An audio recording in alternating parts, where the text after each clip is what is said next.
হ্যাঁ, ক্যাপ্টেন্সি করার তো অবশ্যই ইচ্ছা আছে। ক্যাপ্টেন্সি কে না করতে চাই, অবশ্যই করতে চাই। ইন ডিটেলস যে অনেক আগের কথা, ওইগুলো পুরাতন কথা মনেও করতে চাই না, জন্য নোয়াখালীবাসী মনে রাখতে পারে, এই জন্য নিজের বেস্টটা দেওয়ার চেষ্টা করব। এত বেশি নেগেটিভিটি কোথাও থাকে না। হ্যাঁ, নেগেটিভিটি থাকা ভালো। আমি যেভাবে খেলি ওইভাবে খেলে ক্যাপ্টেন্সি করা আমার জন্য প্রেশার হবে। আমাদের বাংলাদেশেও একটা প্রচলন হয়েছিল যে যত ম্যাক্সিমাম সাংবাদিকরা নেগেটিভ নিউজটাই বেশি করছিল। তো তারপরেও যে 3 নাম্বার ম্যাচ আমাকে সুযোগ দিচ্ছে, আমি তার জন্য থ্যাংক ইউ বলবো। এগুলো আমি সত্যি কথা বলতে দেখি না, আর এগুলো আমাদের কোনো প্লেয়াররা বলে না। সৌম্য সরকার নামটাই যথেষ্ট। পাশে অনেক উপমা আপনারা নিজেদের মতো করে বসিয়ে নিতে পারেন। Elegant, stylish batsman. লিস্টে ক্রিকেটে বাংলাদেশের প্রথম double centurion. It is my pleasure to welcome Soumya Sarkar frequency. তো ওয়েলকাম। শুরুতেই আসলে যেটা দিয়ে শুরু করব, এনসিএল শেষ হলো, বর্তমানটাতেই থাকি। 633 রান সর্বোচ্চ রান সংগ্রাহক। লাল বলের এই পারফরমেন্স আপনার কাছে কেমন অর্থ বহন করে? না, লাস্ট কয়েক বছর ধরে ভালোই যাচ্ছে। তো হ্যাঁ, ভালো লাগছে যে 1 নম্বরে শেষ করতে পেরেছি, কিন্তু হয়তোবা যদি যে কিছু ম্যাচ ছিল যেগুলো বড় স্কোরের থেকে মিস করেছি, ওইগুলো যদি মিস না করতাম নিজের কাছে ভালো লাগতো। এই জায়গায় যদি বলি যে লাল বলে অনেকদিন হয়তো এই টপ 1-এ আপনাকে দেখা যায় না, তো চিন্তার জায়গায় কিংবা রান করার জন্য, বড় ইনিংস খেলার জন্য কোনো পরিবর্তন, নিজের মধ্যে ভাবনার পরিবর্তন এসেছে কিনা, এনেছেন কিনা? না, এরকম কিছু না। নিজেকে সময় দেওয়ার বেশি চেষ্টা করছি, উইকেটে থাকার চেষ্টা করছি, এটাই। এবং মানে নতুনত্ব কিছু করি নাই। চিন্তা করেছি যে যতক্ষণ মাঠে থাকবো নিজের স্কিলটার উপরেও নিজের কনফিডেন্স বাড়বে। সো এইগুলাই। এই জায়গায় একটা কথা চলে আসে, 186 রানের ইনিংসটা 200 রান, সেটার আক্ষেপ থাকবে কিনা বা আছে কিনা? না, আক্ষেপ তো থাকবে। 200 রান একটা ফার্স্ট টাইম হতো ফোরডে ক্রিকেটে লাল বলে। তো হ্যাঁ, আক্ষেপ আছে। সো নেক্সট টাইম যদি কোনোদিন সুযোগ আসে, চেষ্টা করবো যে এইভাবে যেন মিসটা না করি।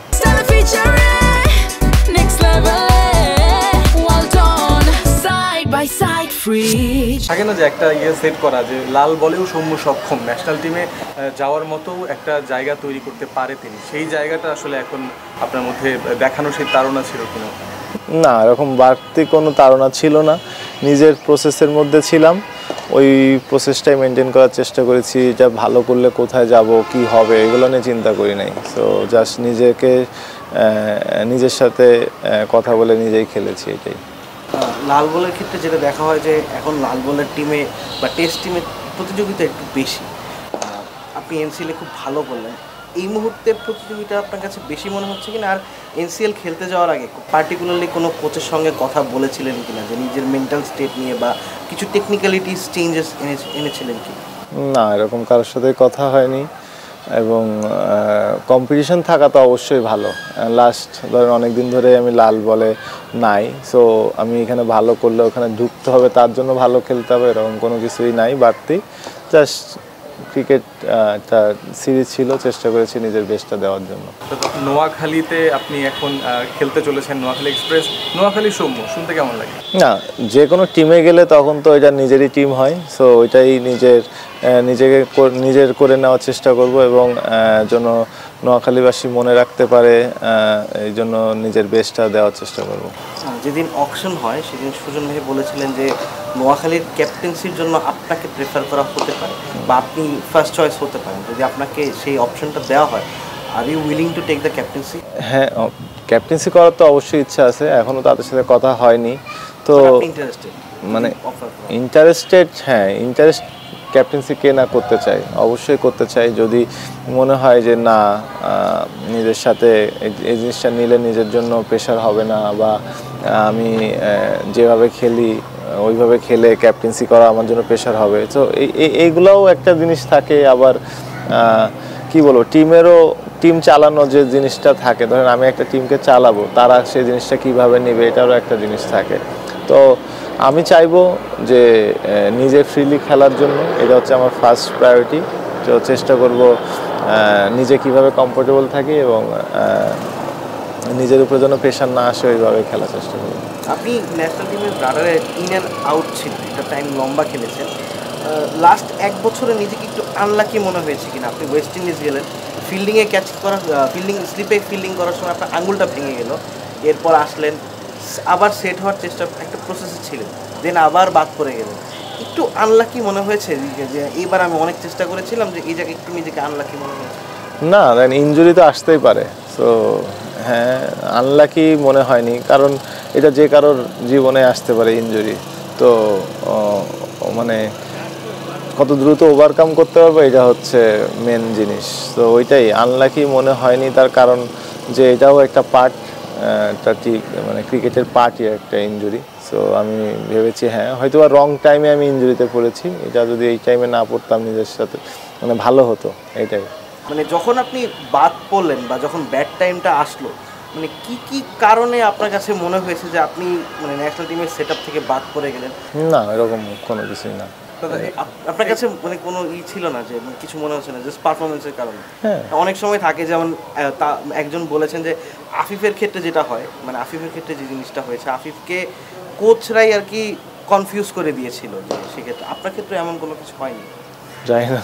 এই আলোচনার ক্ষেত্রে এই প্রাসঙ্গিক মনে হলো যে 7 নম্বরে আপনার খেলা, 4 নম্বর থেকে শুরু করে 7 নম্বরে বিভিন্ন জায়গায় খেলা হচ্ছে, স্পেশালি ওয়ান ডেতে যিনি পেস বোলিং করতে পারবেন, ফিনিশিং করতে পারবেন, এই রোলটা আপনাকে একসময় দেওয়া হলো। আপনি কি এনজয় করেছিলেন? না, সত্যি কথা বলতে এটা এনজয় করিনি।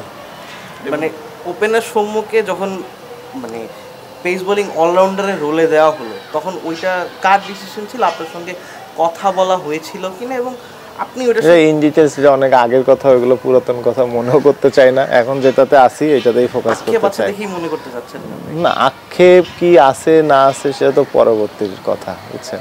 সো এগুলো এক টিমে খেলতে গেলে অনেক কিছুই থাকে, সো ওইগুলো বাইরে না আসাও ভালো আমার কাছে মনে হয়। দাদা, সৃষ্টিকর্তার কৃপায় বলা যায় এখন কিছুটা ভালো সময়ই যাচ্ছে।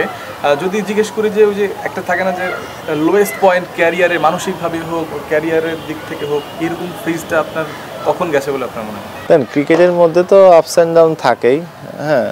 সো ভালো টাইমে একরকম ফিল থাকে, খারাপ টাইমে একরকম ফিল থাকে। আপস অ্যান্ড ডাউন ছিল যখন হয়তো বা আপনারা দেখবেন যখন আমি টিমের বাইরে ছিলাম, ওইটাই তো আমার ডাউন টাইম। সো ওইগুলা খুবই ছিল, আমি চেষ্টা করেছি ওইগুলো ওভারকাম করার জন্য। সোশ্যাল মিডিয়াতে একটা পোস্ট ভাইরাল হয় যে একটা কথা আছে যে অনেকেই আছেন যারা নিজের পোটেনশিয়ালকে মিট করতে পারেন না, কিন্তু তারা সেটা বুঝতে পারেন না। আপনার কাছে কি মনে হয় যে আপনি অনেক পোটেনশিয়াল, কিন্তু নিজের পোটেনশিয়ালটা কোনো কারণে মিট করতে পারছেন না? এটা তো মানুষ বলতে পারবে, না, ওটা জাস্ট একটা লাইন। আমি এটা মানুষ বলতে, আপনারা বলতে পারবেন, এটা আমি বলতে পারবো না ভাই, এটা আপনাদের কথা। সুখস্মৃতির জায়গায় যাই, নিউজিল্যান্ডে 169 করলেন, সেখানে আমি ছিলাম মাঠে, চান্ডিকা হাথুরু সিংহকেও দেখছিলাম তিনি কতটা খুশি। আপনি যদি একটু বলেন, আর একটু ক্লোজ ভাবে দেখেছেন যেহেতু, আসলে তার অভিব্যক্তি কেমন ছিল? না, অবশ্যই ভালো ছিল, এবং তাকে থ্যাঙ্কস দিব ধরেন এই কারণে যে তার আগে আমি টিমেই ছিলাম না, তার আগে যখন আসার পরে আমি 2টা ম্যাচ খেলছি, 2টাতেই 0 করেছিলাম। তো তারপরেও যে 3 নম্বর ম্যাচ আমাকে সুযোগ দিচ্ছে, আমি তার জন্য থ্যাংক ইউ বলবো, কারণ ওই সুযোগটা না পেলে হয়তো বা আমি ওই ইনিংসটাই খেলতে পারতাম না। এবং সে বলেন যেভাবে সাপোর্ট দিয়েছে, এটা আমার জন্য অনেক বড়। আপনার অনেক সঙ্গী আছেন, তাদেরকে বিভিন্ন কোচের সঙ্গে ট্যাগ দিয়ে দেওয়া হয়, যেমন জাকের আলীকে, শেখ মেহেদিকে, সালাউদ্দিনের সঙ্গে ট্যাগ দিয়ে দেওয়া হয়। আপনাকে হাথুরু সিংয়ের সঙ্গে ট্যাগ করা হয় যে হাথুরু সিংহে আছেন বলেই আপনি ন্যাশনাল টিমে খেলেন। আসলে তো তা না, পারফর্ম করেছেন বলেই তো আপনি ন্যাশনাল টিমে খেলেন। Hathuru Singh was just coach. আপনার এইসব কমেন্টস আপনি দেখেন এবং সেগুলো নিয়ে আপনার মন্তব্যটা? এগুলো আমি সত্যি কথা বলতে দেখি না, আর এগুলো আমাদের কোনো প্লেয়াররা বলে না, এটা বাইরের মানুষ বলে। সো বাইরের মানুষ বলতেই পারে, ওইটাতেও তো আমি নিয়ে আমার প্রেশার নিয়ে কোনো লাভ নাই। সো আমার যদি প্লেয়াররা বলে, আমি বলি, তাহলে না একটা জিনিস আসবে। সো বাইরের কথা বাইরে, আমাদের যারা আমরা প্লেয়ারের কথা ভিতরে। তো 169-এর ওই ইনিংসের পরে প্রেস কনফারেন্স আপনি বলছিলেন সোশ্যাল মিডিয়া দেখেন না কিংবা কোনো কিছুই ফলো করেন না, আপনার মোটামুটি এসব থেকে অনেক দূরে আছেন। সিদ্ধান্তটা কেন এসেছিল নিজের মধ্যে? এই যে থাকে না যে নেগেটিভিটি, আমি একটা মাইন্ড ট্রেনারের কাছে ক্লাস করতাম, তখন আর কি সে বলছিল যত বেশি নেগেটিভ জিনিস নিজের থেকে দূরে রাখা যায়। তো তখন আমাদের বাংলাদেশেও একটা প্রচলন হয়েছিল যে যত ম্যাক্সিমাম সাংবাদিকরা নেগেটিভ নিউজটাই বেশি করছিল। তো আমার সাথে ফার্স্ট যে জিনিসটা আমার মাথায় আসছিল যে নিউজগুলো না দেখা, তো ওইখান থেকেই আর কি জিনিসটা আসা। মাইন্ড ট্রেনিং যেহেতু করেছেন বলছিলেন, নিশ্চয়ই প্রয়োজন বোধ করেছেন। প্রয়োজন বোধ তাহলে মানুষ হয়তো ওই রকম জায়গা থেকে করে যে যখন আমি একটা খারাপ জায়গাতে আছি মানসিকভাবে, সেরকম ফিল করেছেন কিনা, করে থাকলে কেন? ওই যে বললাম যে ব্যাড টাইম যাচ্ছিল, সো এখান থেকে ওভারকাম করার জন্য তো সবাই চেষ্টা করে, আমিও অনেক দিক দিয়ে চেষ্টা করছি। তো যখন আমার কাছে জিনিসগুলো আসছে, সো এটা একটা বড় কারণ ছিল যে আমি সোশ্যাল মিডিয়া দেখছি, আমার নামে নেগেটিভ নিউজ হচ্ছে, ওটাও আমি দেখছি। সো ওইটা নিজের উপরে আরও বেশি প্রেশার ক্রিয়েট হচ্ছিল। সো ওই দিকটা থেকেই। এইসব দেখে কখনো এমন মনে হয়েছে যে আমি আর পারছি না, বা মানে কখনো কান্না করে দিয়েছেন, মানে এরকম এরকম কোনো কিছুই হয় নাই, কিন্তু হ্যাঁ মানে ইয়ে করছি যে কারা নেগেটিভ নিউজ করে, কারা আমার পাশে এসে নেগেটিভ কথা বলে, তাদের থেকে দূরে থাকার চেষ্টা করছি। যেহেতু খেলছেন, মানে আপনার কাছে কি মনে হয় বাংলাদেশে ক্রিকেট খেলাটা একটু কঠিন, এত চাপ সামলে নিয়ে, এটা কি মনে হয়? হ্যাঁ, কঠিনই বলবো, কারণ এত বেশি নেগেটিভিটি কোথাও থাকে না। হ্যাঁ, নেগেটিভিটি থাকা ভালো, কিন্তু একদম আপনি যদি মিন করে কারোর নামে নেগেটিভিটি করেন, এটা খারাপ। হ্যাঁ, নেগেটিভ জিনিসটা থাকলেই ইমপ্রুভনেসটা আসে। তো এটাও থাকা ভালো, ভালো জিনিসটাও থাকা ভালো। কিন্তু কিছু কিছু সময় কি হয়, ধরেন আমাদের যে কালচার, যখন কারো খারাপ যায় তখন তাকে সবাই খারাপই বলা হয়, তার পাশে কেউ থাকে না। এটা হচ্ছে আমাদের মেন সমস্যা। তো আমি চাইবো যে আপনারা যারা সাংবাদিক আছেন, ধরেন আপনারা দুজনে আপনারা কথা বলছেন, একজন পজিটিভ কথা বলছেন, একজন নেগেটিভ কথা বলছেন, তা আমার কাছে চুজ করা উচিত যে পজিটিভটা, তাহলে আমার জন্য ভালো হবে। নেক্সট টাইম যদি কখনো হয় আপনি নেগেটিভ, আমি জানি আপনি নেগেটিভ কথা বলেন, সো আপনার কাছে না যাওয়া যায়, এটাই হচ্ছে অপশান চুজ করা। এই বল সিলেকশনের মতো আর কি। এই বলছিলেন অনেকেই পাশে থাকেন, খারাপ টাইম আপনি কাকে কাকে পাশে পেয়েছেন, এবং আপনার ফ্যামিলিতে আপনার সাপোর্টিভ সবচেয়ে কে ছিল? আপনার ওয়াইফ অবশ্যই ছিলেন, ফ্যামিলি আর কে ছিল? ফ্যামিলি তো ফ্যামিলি, ঠিক আছে, বাইরের থেকেও অনেকে ছিল। এইটাই হচ্ছে বললাম না যে চুজ করা, এটা আমার ভিতরেই থাকুক না, কোনো আমি এটা কাউকে ইন্ডিকেট করতেও চাচ্ছি না। সো এইটা চুজ করা একটা বড় জিনিস ছিল আমার জন্য।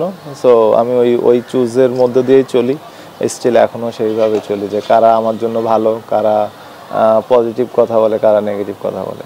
এই মর্মে আসলে জিজ্ঞেস করতে চাই, আপনি নিজেই আমার কাছে একবার বলেছিলেন অন এয়ার, মানে ক্যামেরার সামনেই বলেছিলেন যে আপনার সহধর্মিনীকে ধন্যবাদ দিয়েছিলেন 116 ইনিংসটার পর। তার ভূমিকাটা সম্পর্কে একটু জানতেই চাই, যেহেতু আপনার মুখ থেকে এসেছিল। না, এটা সবসময় এখনও স্টিল যেভাবে সাপোর্ট করছে, এটা তো আমি বললাম না, পরিবারকে আলাদাভাবে থ্যাঙ্কস দেওয়ার কিছু নেই, কিন্তু তারপরেও মা বাবা এরা তো সবসময় স্পেশাল, আর ওয়াইফ আমার জন্য আরও স্পেশাল, যে সে যেভাবে সাপোর্ট দিয়ে গেছে, এখন স্টিল দিচ্ছে, তার জন্য সবসময় কৃতজ্ঞ থাকবো। একটা জায়গা হচ্ছে চণ্ডীগড় হাথুরু সিংহকে নিয়ে, ওই যে যেমনটা আপনি বলছিলেন খুব বেশি নেগেটিভ, একদম গায়ে পড়া কিংবা ব্যক্তিগত আক্রমণ, ওইখানে কিছু কথা এসেছে যে তার হাথুরুর প্রিয় ছাত্র সৌম্য, এই জন্য হয়তো তাকে বেশি সুযোগ দেওয়া হচ্ছে, ডিজার্ভ করে না, এরকম কথা ওই যে যেমন সোশ্যাল মিডিয়ায় অনেকে অনেকভাবে বলে। কখনো চোখে পড়েছে বা দেখে কি খারাপ লেগেছে? ওই যে বললাম যে হ্যাঁ, চোখে তো অবশ্যই পড়ছে, এই জন্য তো মানুষগুলো সিলেক্ট করতে পারছে যে কে নেগেটিভ কথা বলছে আর কে বলে নাই। সো এইটার থেকে ক্ষেত্রে আর কি চুজ করার জন্য ইজি হয়েছে।